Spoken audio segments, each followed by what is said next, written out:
With just a few weeks until Election Day, Kamala Harris is suddenly doing a lot of media, including a stop at a podcast called Call Her Daddy.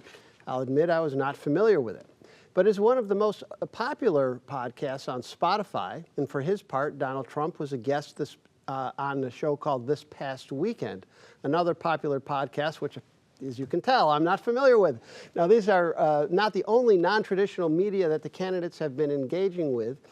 So, Jenny, will these alternative media formats and venues actually turn out the people they're trying to turn out?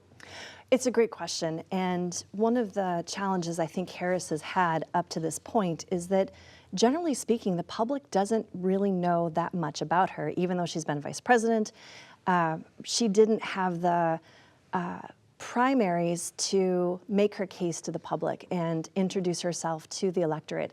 So the podcasts and these soft news conversations that she's having allow her to make that case. Podcasts are incredibly popular these days, especially with younger voters. I actually, not exactly a younger voter, but I do listen to a lot of podcasts, and they are earnest conversations. I've been hearing some criticism that she's only going on to these kind of soft shows, whereas she's only getting softball questions. But I think for the public, the opportunity to really hear her tell her story in her own words over a period of minutes, not just seconds, I think is actually very beneficial. And the public in this case are the people who she's trying to turn out, right? I mean, that's right. This is not her going on, network television. Again, we are looking at elections going to be decided by a relatively small number of people in relatively small number of states. And so podcasts in many ways can be like direct mailing, where you go on the podcasts that are targeted toward a certain set of voters that you're interested in. I'm sure both Trump and Harris are looking for the most popular podcast listened to by independent Pennsylvanian voters and trying to get on that. Mm-hmm. Yeah. Go ahead. But where to start on this, because I disagree with sort of the idea that these podcasts are good for American democracy and for national political discourse. And here's why I say that. First and foremost is the issue of accessibility. What we saw happen with mainstream news outlets and also cable news in the wake of the Harris-Trump debate is that their viewership increased by double digits. But in the case of these podcasts, their viewership is much smaller. But to a point that Jenny made is that what are we talking about? These podcasts have the skill to talk about very limited issues and not policy issues.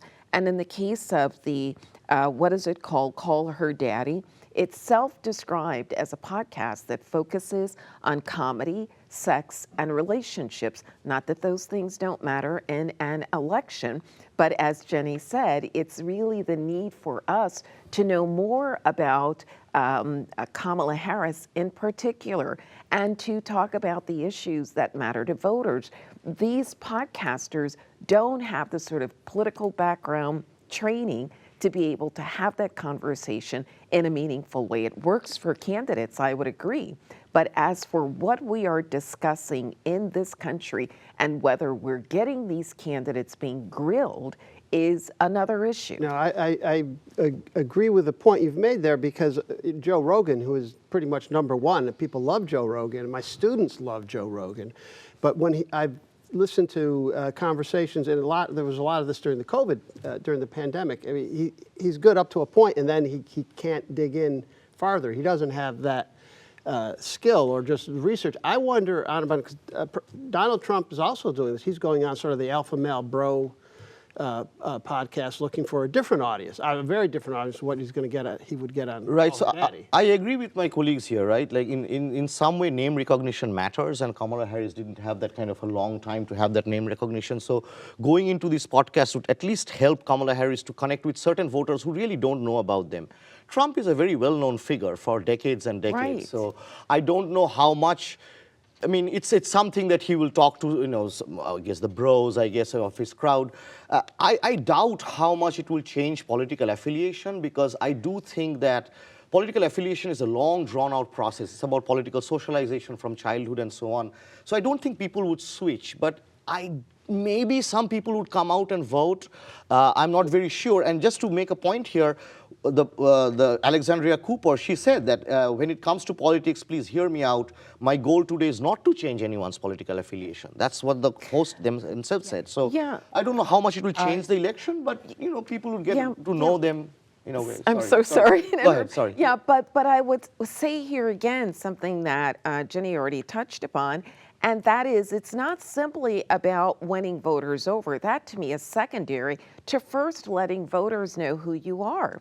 And so Harris did not go through a primary where she was vetted, where we could come to know who she was. And in fact, the only primary that she almost lasted through, she dropped out because she couldn't gain any traction. So in this case, it's really a question of allowing the American voters to know who they are and on the policy issues that matter to voters.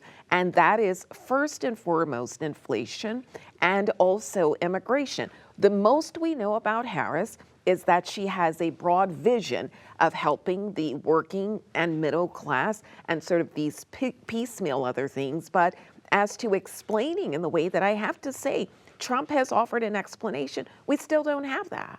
Now, I don't think Trump has offered any explanation. What he we says know. makes no sense at all. but that's his explanation, perhaps. Oh, his explanation But is not the Jenny, explanation. Jenny, I love so it. the White House now has started posting information on Reddit, and of course with all these podcasts, and these are not the only two. There's a number of others. All the Smoke, and Trump's been on Logan Paul and some of the YouTubers. What does that tell us about the current media landscape? Right. Well, so the media landscape is incredibly fragmented.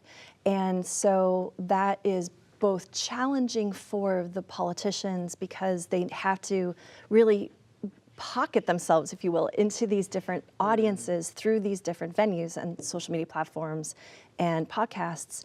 And I think it's also challenging for the public because the information they're getting, they have to more actively go out and seek it in ways that they didn't have to when we had 3 television stations. And this is, again, why I think some of these approaches, like going on to podcasts where there are really large audiences, is that it does still help the candidate to make their case.